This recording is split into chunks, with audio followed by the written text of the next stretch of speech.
That was fucking awesome.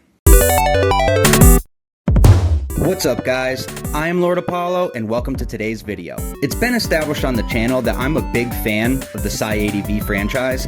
I've played most of the visual novels and watched whatever anime adaptations were released. Most of them are pretty good as far as accurately adapting the source material. However, there is one infamous exception. The anime adaptation of Chaos Head is pretty universally agreed upon to be pretty bad, and honestly, knowing what I know about the real story in the visual novel, it's kind of hard to disagree. With that being said, I have a particular soft spot for the anime because I happened to learn about it from my best friend years after watching Steins Gate, and we watched it together, followed by Steins Gate. He only knew Chaos Head, and I only knew Steins Gate, and after the journey we went on together, it was both of our introduction to the overall franchise. Each of us blew the mind of the other with our respective shows' revelations, and it was one of the foundational cornerstones of our entire friendship. I won't waste my time trying to convince anyone it's a good adaptation, and I don't feel confident enough in my reasoning to make a full video in the Better Than You Think series. I just hope I can explain why I had fun with it, and that there are some parts of the show that can be genuinely fun, because like,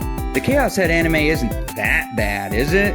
Let's get started. Chaos Head's anime was aired in Japan from October 9th, 2008 to December 25th, 2008. Wait, stop right there. That is the third holiday I have covered in one of these videos. Metroid was Valentine's, Mega Man 02 was Halloween, and now Chaos Head is Christmas? That's three of a kind. I swear to God I'm not doing this on purpose. Two more and we actually got the straight flush. Okay. Back on topic. Do we really need to go over the critical reception? The anime sucked, everyone was lukewarm on it, let's move on. This isn't going to be a huge analysis like I usually do. I'm just going to share a few of the things I like about the show and tell the story of why it's so personal to me. The first thing I really like is the concept of the D-swords. The characters literally pull them from the Dirac Sea, which is essentially an antimatter dimension. I actually think it was a missed opportunity that they didn't use the janky 2008 CG to animate the swords. It would have given them an extra otherworldly presence. I actually have a really good example of this being used to great effect in another deep cut anime. That anime is called Deltora Quest.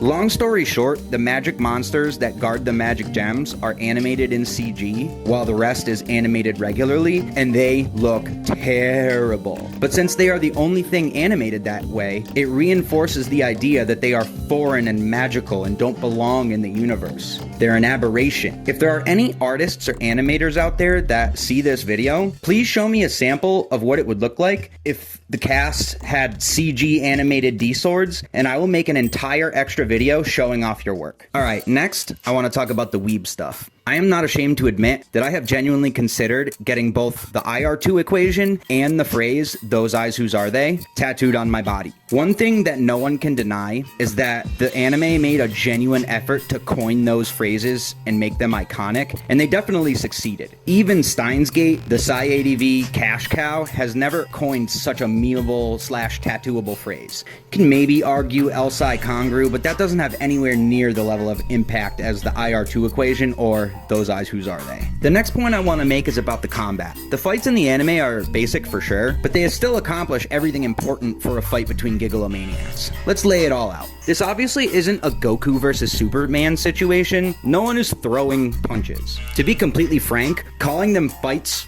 or combat at all is kinda disingenuous to say the least. The D-swords are essentially physical manifestations of the user's personality, and the show's power scaling is directly related to their delusions and the conviction they hold in their respective worldview. It would be more accurate to call the show's combat debates or arguments, because the person with the stronger character and belief is the winner of the encounter. Honestly, the idea of fighting someone with imaginary swords and using your mind to psychologically attack your opponent with visions they either want or don't want is a genius power system for a shonen anime. Not to mention the idea that the swords represent the deepest parts of the user's character with both its shape and abilities, which is already made successful by one of the most popular shonen anime in the world. Yes, you heard me right. D-swords are basically the same as Zanpakuto from Bleach with extra Kido abilities thrown on top. Why don't I just give you a minute to digest that? Because I'm pretty sure I just rocked your whole everything.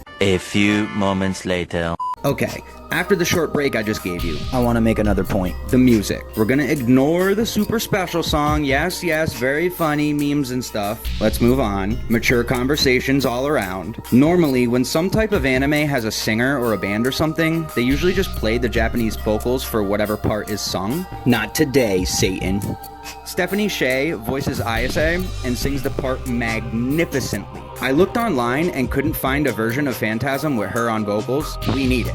Now. Okay, SciADV community, level with me here. We need Stephanie to perform the entire album on recording for the English fans. What little we heard in the English dub just goes to show that we need the whole thing. I looked far and wide, and as far as I could see, it doesn't exist. The song in the dub is so f***ing good. We need it localized. The last thing I want to talk about is why it's so personal to me. I already told the story about my best friend and I happening to only know one semicolon show each and blowing each other's minds. But this was a time in both of our lives when we really needed to be gripped by something new, something fresh, and to activate that part of our brains and give us that happiness. For him, it was the impact of seeing Steins Gate for the first time. For me, it was the realization that there was a whole franchise of content out there directly related to the show that had already changed my life. And from that day, 2 new fans of SciADV were born. So sure, maybe Chaos Head's anime isn't that great, but to me, it will always be a reminder of the day my journey into SciADV began, and I am forever grateful for that. Alright guys, I think that's it for today.